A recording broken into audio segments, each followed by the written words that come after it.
예, 오늘의 모닝 브리핑 시작하겠습니다. 베센트가 70개국이 협상 요청해오고 있다, 이런 내용들이 공개가 되고, 또 트럼프 대통령이 한국에 대한 어떤 통화 내용, 이런 것들을 공개하면서 초반 분위기는 상당히 좋았죠. 그런데 중국에 대한 관세를 추가해서 104% 관세로 출발을 한다, 이런 내용들이 공개가 되면서 시장이 급격하게 무너지는 그런 모습을 보였습니다.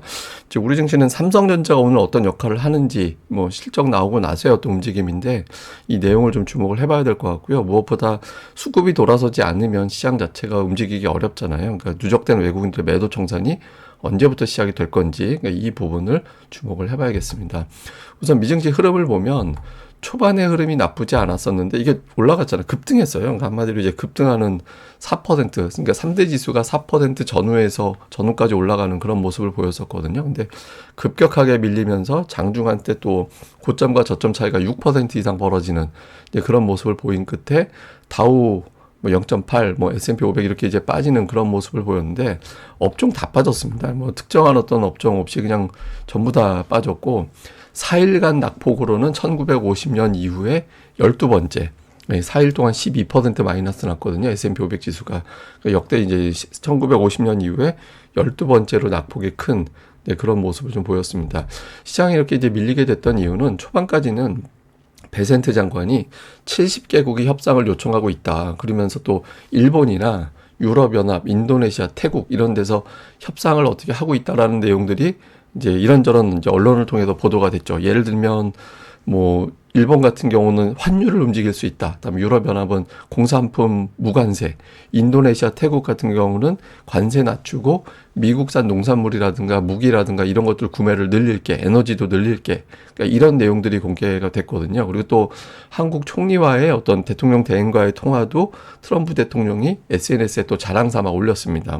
국방 관련된, 그다음에 관세 관련해서 또 에너지, 알래스카 투자 이런 부분들에 대해서 이제 이야기를 했다. 그러면서 동맹국, 한국과 일본 같은 동맹국과의 협상을 우선적으로 진행을 해라, 이런 내용들이 알려졌거든요. 그래서 이게 관세율이 좀 발표보다 좀 내려가는 국가들이 등장을 하겠구나, 이런 내용들이 나왔었습니다. 그러면서 이제 트럼프가 약간 좀 흐뭇해하면서 중국의 연락을 기다리고 있어. 그래서 중국과 대화할 의지를 또 보여준 걸로 해석이 돼서 초반까지는 지수가 4%나 급등을 하는 그런 모습을 보였었는데, 관세에 대한 철회가 없었잖아요. 중국 측에도 연락이 없었잖아요.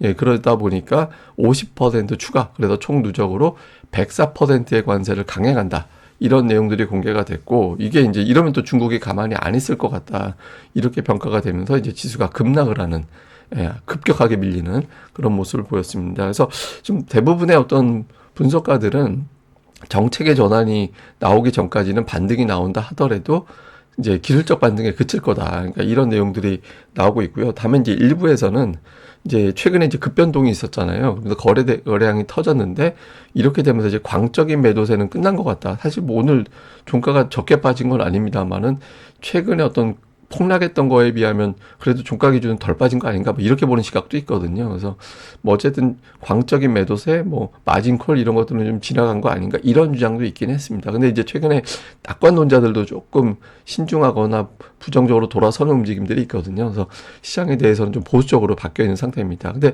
조금 주목해 볼 만한 건 베센트나 머스크가 트럼프에게 유연한 대응을 할 것을 요청하고 있다, 이런 내용들이 속속 공개가 되고 있거든요. 또 확인 안 된 보도긴 한데 일부 외신에서는 베센트가 그만두고 싶어 한다고, 이런 내용들이 있고요. 머스크는 이렇게 되면 안 된다, 이런 이제 직언을 하고 있다라고 합니다. 근데 아직까지는 트럼프가 꿈쩍을 않고 있는데, 이런 내용들이 나오고 있는 데다가 최근에 보면 이게 이제 중소기업 낙관 지수거든요. 근데 이 데이터를 왜 보여드리냐면, 이게 중소기업이 전통적으로 공화당 지지세가 강하대요. 근데 이런 쪽에서도 걱정을 하고 있다라는 거는 트럼프 지지층도 조금 무너지는 거 아니냐, 이런 식의 어떤 의견들도 나오곤 있습니다. 근데 일단 트럼프는 관세는 출발시켜 놓고 보려는 것 같다, 이렇게 되면서 시장에서는 기대보다는 좀 다르게 실망감이 더 크게 작동하는 그런 모습을 보이고 있습니다.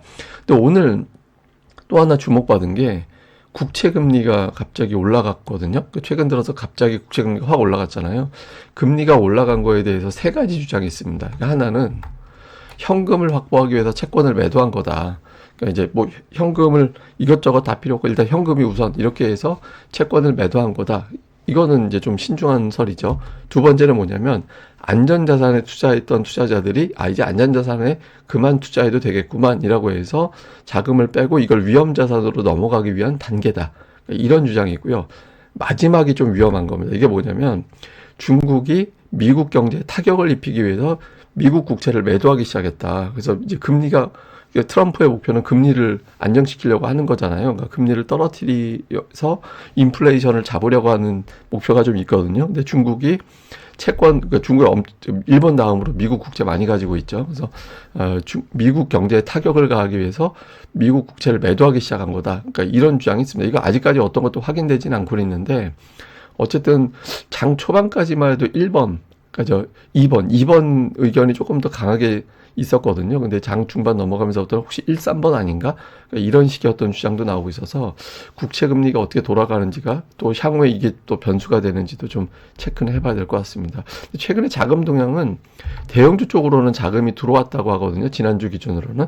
근데 이게 이제 관세 투매 다음에 어떻게 되고 있는지는 알 수가 없어서 최근에 대형주 쪽으로는 자금은 좀 들어왔다라는 거예요. 그래서 장 초반에 뭐 엔비디아 급등하고 애플 급등하고 막 그랬었잖아요. 근데 이게 자금이 들어와도 이런 어떤 이슈에는 이겨내지 못하고 있는 그런 상황이 되고 있는 거죠. 그리고 또 최근에 거래량이 터지면서 저 그 290억 주가 나왔거든요. 어제 증시에서 이게 역대 최고입니다. 그래서 일부에서는 어떤 주장이 있었냐면 마진콜이 청산된 거다. 그래서 이제 마진콜이 싹 다 정리가 돼서 이제부터는 투매가 나오지는 않을 것 같다. 그러니까 이런 분위기가 만들어지고 있어요. 그래서 이제 이 거래량의 의미는 결국에는 나올 수 있는 매도 물량 다 나오고 손바뀜이 된 걸로 봐야 되기 때문에 이제 증시가 좀 바뀔 수도 있을 것 같다. 이런 주장도 일부에서 나왔습니다. 그래서 오늘 초반에는 미국 시장이 엄청나게 급등을 했기 때문에 이제 가설이 이제 받아들여졌었죠. 그런데 이제 또 트럼프의 어떤 정책 하나 또 시장이 급격하게 밀리는 그런 모습을 보인 것 같습니다. 오늘 특징은 시가총액 1, 2위가 바뀌었습니다. 그러니까 마이크로소프트가 1위, 애플이 2위가 됐는데 뭐 특징들은 브로드컴이 자사주 매입 100억 달러 한다라고 해서 장중에 10% 이상 급등했다가 뒷부분에 밀렸고요. 마이크론 테크놀로지도 고객사의 관세를 전가한다라는 보도가 나오면서 장 초반에 이제 급등을 했었는데 뭐 아무래도 또 관세 이슈 나오다 보니까 중국 또 매출 비중 무시 못 하잖아요. 이 부분 때문에 또 밀렸고요. 로키드 마틴 같은 방산주는 관세 협상용으로 주요 국가에서 미국산 무기를 많이 구매하려고 하는 것 같다. 이런 내용이 나오면서 이제 오늘 같은 날에도 선전을 했고 또 보험사들이라든가 뭐 헬스케어 이런 종목군들이 올랐어요. 그러니까 미국에서 이제 보험료 지급률을 인상한다라는 보도가 나오면서 올랐고 무엇보다 오늘 화제가 된 건 애플입니다. 그러니까 애플이 오늘 초반에 급등했다가 이제 빠졌는데 애플 최근에 빠진 거 보세요. 4일 동안의 시가총액이 7,100억 달러가 줄었거든요. 근데 이게 이제 어느 정도 규모냐면 S&P 500에서 상장사 489개 시가총액을 합친 것보다 많아요. 예, 그러니까 애플의 시총 4일 동안 줄어든 게 S&P 500 시총 489개를 더한 것보다 더 많은 그런 정도가 줄어든 겁니다. 그래서 엄청나게 투매가 나온 상태라고 봐야죠. 그러니까 뭐 뱅크 오브 아메리카에서는 기회다라는 주장도 있긴 했는데 뭐 지금은 이제 관세가 우선인 시기라서 이런 식의 어떤 매도가 많이 이제 나오면서 미증시 시가총액이 좀 순위가 바뀌는 그런 결과가 나왔습니다. 자, 우리 증시는 최근에 무엇보다 외국인들이 저렇게 많이 파니까 그나마 어제 외국인들 매도가 그 4월 들어서는 두 번째로 적었거든요. 그러니까 막 1조 원대 조 단위로 보다가 어제 매도가 좀 줄어들어서 이거는 뭔가 좀 변화가 있는 건가? 근데 그래도 6,500억이면 시장이 감당하기가 어려운 수위죠. 저 정도면은. 그래서 특히 선물 매도가 같이 병행이 되고 있어서 이게 선물 매도가 이례적으로 강해요. 그러니까 이 정도 되면은 더 이상 팔기가 쉽지 않은 단계인데 그 상태에서 지금 2만 계약이 넘게 나오고 있거든요. 근데 선물 매도 원리라는 게 예를 들어서 지금이 1,000이다.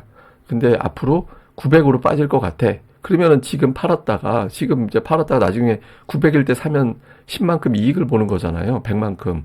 그렇게 되는 거기 때문에 선물을 매도를 하면서 지금 이제 선물 매도를 하면 지금보다 앞으로 기다리면은 100만큼 싸게 살 수 있으니까 현물도 매도하고, 그렇게 되면 프로그램 매도가 나오면서 주가가 하락하고, 이런 식으로 이제 원리가 구성이 되는 거거든요. 그러니까 이게 선물 매도가 계속 나오면 원리적으로 외국인들이 앞으로 더 빠진대 이렇게 소문이 퍼지면서 지수가 이제 부정적으로 반응할 수밖에 없어요. 근데 이제 이게 돌아서 주면 시장이 지금 누적된 선물 규모가 청산이 되기 시작하면 엄청나게 올라갈 수 있고, 나쁘게 보면 저렇게까지 하락으로 무섭게 베팅하고 있는데 여기서 매수를 어떻게 해? 이렇게 되는 거거든요. 그러니까 청산이 되면 무섭게 바뀔 수 있는데 청산이 안 되면 반대로 무서운 게 되는 거잖아요. 그래서 저게 돌아서 줘야 시장이 좀 움직일 수 있다. 이 부분이 좀 하나가 고민이 되는 거고, 특히 선물 매도가 되는 상태에서 시가총액 1위 종목이 올라간다라는 거는 상당히 어려워지거든요. 지수를 결정적으로 움직일 수 있는 종목이 되니까. 그래서 그나마 어제 삼성전자가 저 정도 상황에서도 잘 버틴 거예요. 근데 오늘 이제 반대로 삼성전자가 올라가서 선물을 이젠 더 이상 하락시키기 어렵다, 이런 분위기를 만들어주는 경우의 수도 가능을 합니다. 근데 이제 공매도까지 더해질 수 있는 시기라서 이제 어느 쪽으로 갈지는 봐야죠. 그래서 오늘 삼성전자가 이제 동네 바보형 모드를 풀고 다시 이제 리더가 될 수 있는지, 이 부분도 좀 주목을 해봐야 될 것 같고요. 또 하나는 제가 계속 말씀드렸던 코스피 PBR 0.81배. 어제 지수 자체가 나쁘진 않았잖아요. 0.81배 정도에서 그래도 매수세가 좀 가동이 되면서 이제 반등하려는 시도가 있어죠. 장 초반에 제법 급등을 했다가 이제 후반부에 이제 밀려서 그렇지. 그러니까 이 위치에서는 경기 침체냐 아니냐를 가늠하는 그런 중요한 자리거든요. 그래서 여기 부근에서는 강력한 매수세가 좀 가동되는 신호가 나와줘야 된다. 그러니까 안 나오면 이거 침체로 분위기가 쏠려가는구나, 이런 인식이 될 수 있어서 이렇게 그런 흐름이 나올 수 있다라는 거죠. 그리고 무엇보다 중요한 건 제가 어제도 말씀드린 건데, 설령 시장이 올라간다 하더라도 어떤 종목이 리드하느냐에 따라서 분위기는 달라져요. 그러니까 예를 들면 어제 하이닉스가 플러스긴 했지만 음봉 맞았잖아요. 현대차 음봉 맞았고 플러스긴 했지만, 근데 어제 양봉 나온 종목은 방산과 조선이었어요. 그러니까 관세 리스크에서 자유롭다, 상대적으로 이제 타격이 없다 또는 덜하다, 이런 분석이 나온 종목들이 이제 양봉이었고, 그리고 상승폭도 컸고요. 그리고 수출 관련된 관세에 직접적인 영향을 받는 종목군들은 플러스긴 했지만 음봉이 나왔거든요. 그러니까 이 구도가 바뀌어주는 게 좋아요. 그러니까 수출주들이 플러스가 되면서 시장을 주도해줘야 이게 뭔가 큰 흐름이 바뀌는구나 라는 게 되는 거고, 관세 대피 종목군들이 강세를 보이면서 지수를 리드해주면 아직까지는 불안하다, 이렇게 해석될 수 있어서 어느 종목군들이 움직이는지 여부에 따라서 시장에 대한 어떤 판단이 달라질 수 있다. 그러니까 이 부분도 체크를 잠깐 해야 됩니다. 자, 일단 9일이 시작이 됩니다. 우리나라 시간으로 이제 오늘 오후부터는 이제 관세가 부과가 되는 게 되는 거잖아요. 협상 국면으로 전환되는 거냐. 어제 미증시가 그렇게 움직였고, 어제 특이했던 게 또 하나가 뭐냐면 일본 같은 경우 6% 지수가 폭등을 했잖아요. 어제 급반등을 했죠. 그게 일본 측에서 미국과 1번으로 협상을 한다라는 내용이 공개가 되면서 급등을 했거든요. 근데 어제 중국은 미국과 맞서는 나라잖아요. 근데 중국 증시도 올라갔어요. 그렇게 올라간 거는 중국이 나름대로 대비책을 세우기 시작했다. 그러니까 이제 뭐 관세 협상을 대비하는 게 아니라 국영기업들한테 주식 매수 더해가지고 지수를 안정시켜, 그 다음에 내수를 부양을 해서 수출이 안 되는 물량은 내수로 돌려서 소화를 해, 뭐 이런 내용들이 나왔다라는 거예요. 그래서 양쪽 반대되는 어떤 입장의 국가 지수가 다 올라갔거든요. 그래서 이게 이제 조금씩 악재에 대한 어떤 강도가 완화가 되는 건가, 이런 주장들도 있었어요. 근데 이게 이제 오늘장에서도, 특히 일본 증시가 오늘장에서도 플러스를 낼 수 있느냐, 이게 이제 상당히 중요한 바로미터가 좀 될 것 같고요. 그리고 삼성전자에 대한 매도가 아직까지 멈추지 않고 있거든요. 그러니까 이게 좀 돌아서는지. 그리고 어저께 시장을 주도했던 거는 방산제약, 조선, 그러니까 관세 대피 종목군들이 움직였는데, 앞서 말씀드린 대로 수출주가 돌아서 주는 움직임이 나와주는 게 조금 더 시장에는 유리하다, 이렇게 봐야 되고, 그 다음에 이제 코스닥 지수가 어제 1% 정도 올라가면서 코스피보다 선전을 했잖아요. 그러니까 지금은 같이 무너지기보다는 뭐래도 좀 비빌 구석이 생기는 거예요. 예를 들어서 뭐 삼성전자가 플러스가 나든가, 코스닥 시장은 그래도 선전을 하네. 그러니까 이런 식의 어떤 움직임이 나오면 투자자들이 조금 더 안도하게 되는 거고, 그렇지 않게 되면 이게 PBR 바닥에서도 시장이 깨지는구나, 경기 침체 국면으로 판단을 하는구나, 이렇게 바뀔 수도 있습니다. 그래서 어떤 쪽으로 흘러가는지 코스닥 시장도 중요한 바로미터로 체크를 해봐야 될 것 같습니다. 근데 이게 코스닥을 제가 말씀드린 이유는 뭐냐면, 분기 차트에서 저 60분기선이 굉장히 중요한 어떤 이제 전 변곡점으로 작용을 하던 위치였거든. 지금 이게 지금 깨져 있잖아요.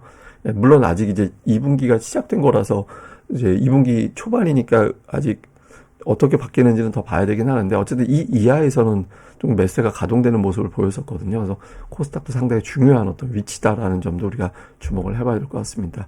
자, 이거는 뭐냐면 미국 주식 중에서 200일선 위에 있는 종목의 비율을 보여주는 겁니다. 근데 제가 이걸 왜 보여드리냐면 보통 15% 이하가 되면은 대바닥이 나와요.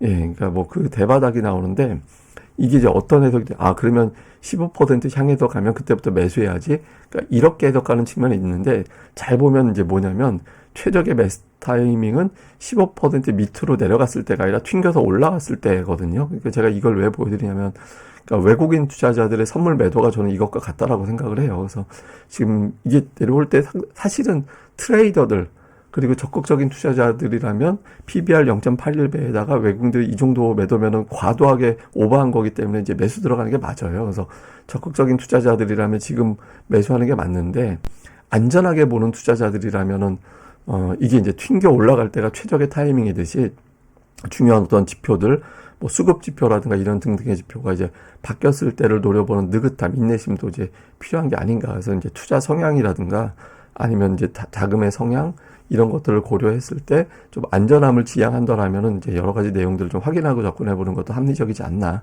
이것도 좀 있는 것 같습니다. 예, 그럼 또 오늘 하루 또 잘 보내시고요. 저는 또 다음에 뵙겠습니다. 이 방송 구독하기 그리고 좋아요 꼭 부탁드리고요. 그리고 또 장중에 이상한 흐름이 나오게 되면 또 장중에 긴급 방송 열 수도 있으니까 알림 설정도 해두시면 좋을 것 같습니다. 예, 감사합니다. 저는 다음에 뵙겠습니다.